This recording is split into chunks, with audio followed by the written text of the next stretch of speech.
Hello, welcome back. In this video, I'm going to be going over 3 ACT math questions. For all these problems, I recommend pausing the video and trying the problems yourself first before you see me solve them. Without wasting any time, let's get into it. Question 39 says, two functions, f and g, are defined over all real numbers by f of x equals 2x minus 1 and g of x equals 3x squared minus 7. What is g of f of 5x? So for this question, whenever you're dealing with composite functions, I just want you to start from the inside. So first figure out what f of 5x is. And when you figure that out, plug that output into g of x, and that's how you solve this problem. So let's figure out what f of 5x is first.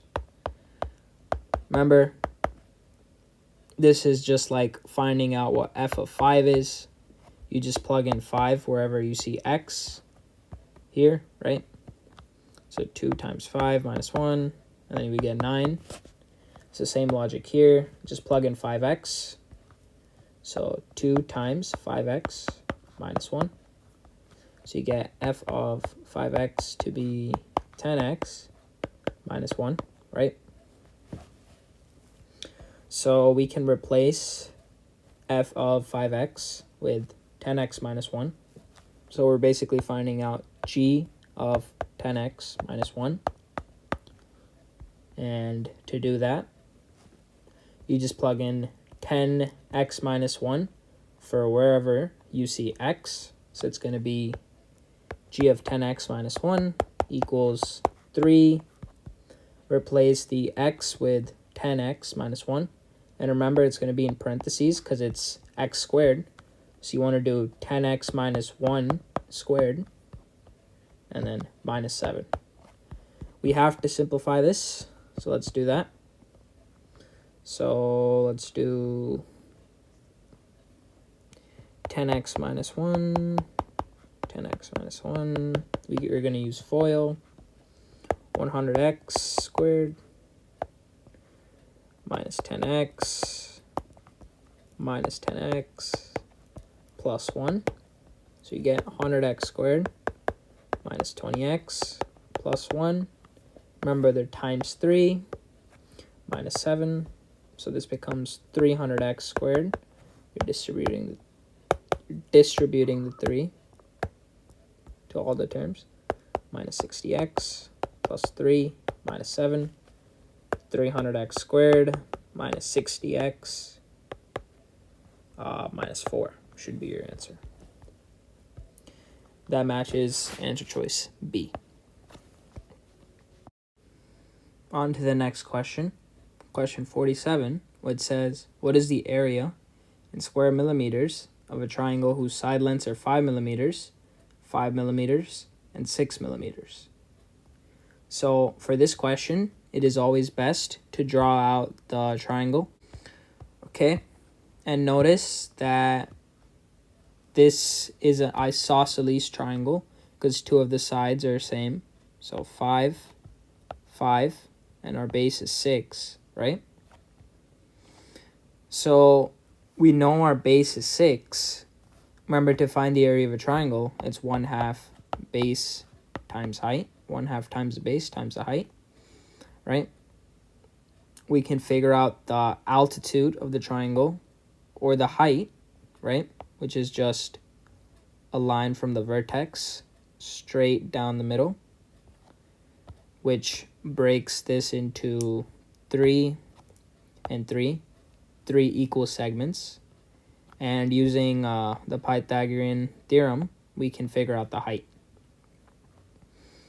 So let's just look at, since the altitude breaks the triangle into 2 equal right triangles, we can figure out our height by just looking at one of the triangles, right? This is 3, this is 5, and we want to figure out our height, which is x. So 3 squared plus x squared equals 5 squared.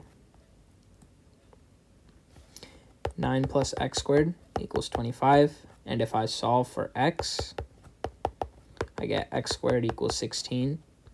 And then you get x equals 4. And remember, we ignore negative 4 because the height can't be negative. So now we know our base is 6. Our height is 4. So we can plug in 1/2 times 6 times 4. We get 24 times 1/2, which is 12. So the answer should be 12 millimeters, which is B. On to the last question, question 53, which says if negative 2 less than or equal to x less than or equal to 4, and negative 1 less than or equal to y less than or equal to 5, what is the maximum value of absolute value of x minus y? So first, let's just pick two random numbers in our ranges. So let's say x equals 2 and y equals 3. And if we plug those in, we get 2 minus 3, right, which is negative 1. And the absolute value of negative 1, that's just 1. And that's a pretty small result, right? That's not even one of the answer choices. So now let's, these are pretty close to each other, right? X equals 2 and y equals 3. What if we spread them out a bit? Let's choose x equals 4 and y equals 1. 4 minus 1, that's 3. So we got a bigger result, right? Now they're spread out a little more. Notice how as our numbers get farther apart on the number line, our output gets bigger. So if we want the maximum value, we want to choose the two numbers that are as far apart as possible on the number line, right? And for that, you would just basically test the extremes. So what I mean by that is the biggest value for x, which is 4, and if you want to pick a number for y that is the farthest from 4, it would be negative 1.